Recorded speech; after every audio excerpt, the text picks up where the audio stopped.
Hi అండి, అందరూ బాగున్నారా? నేనైతే చాలా బాగున్నాను. లాంగ్ హెయిర్ అంటే చాలామందికి ఇష్టం ఉంటుంది కదా. అసలు ఇష్టం ఉండని వాళ్ళు ఎవరుంటారు చెప్పండి.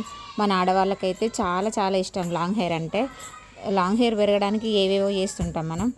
ఇప్పుడు నేను చెప్పే వాటితో ఇట్లా చేయండి. మీరు వాడే నూనెలో ఇవన్నీ కలుపుకుంటే సరిపోతుంది. నేనైతే ఒక గిన్నె తీసుకొని స్టవ్ ఆన్ చేసేసి మనం వాడే రెగ్యులర్ ఆయిల్ ఉంటుంది కదా, అది పోసేసిన. ఆయిల్ కొంచెం అంత వేడెక్కిన తర్వాత నేను ఇక్కడ గోరింటాకు తీసుకున్నా. గోరింటాకు మనకి ఇంట్లో ఉంటుంది కదా, గోరింటాకు ఆకులు, అందులో కరివేపాకు కొంచెం, ఈ రెండు వేసేసిన. బేబీ ఆనియన్స్ ఉంటాయి కదా, చిన్న చిన్న ఆనియన్స్, అవి నేను చిన్న చిన్న ముక్కలుగా కట్ చేసి వేశాను. ఇంకా ఇందులో మెంతులు కూడా వేశాను. అది బాగా మరిగించి ఆయిల్ అంతా కలర్ చేంజ్ అయిపోయింది. తర్వాత వడగట్టుకున్నాను. నేను ఈ ఆయిల్ని ఫిల్టర్ చేసుకున్నాను. ఫిల్టర్ చేసుకొని బాటిల్లో అయితే నింపేసుకున్న తర్వాత వెల్లుల్లి రెబ్బలు అయితే ఆయిల్ మరిగేటప్పుడైతే నేను అందులో వేయలేదు. అందుకే నేను బాటిల్లో ఆయిల్ వేసుకున్న తర్వాత ఇవి అందులో వేసాను అన్నమాట.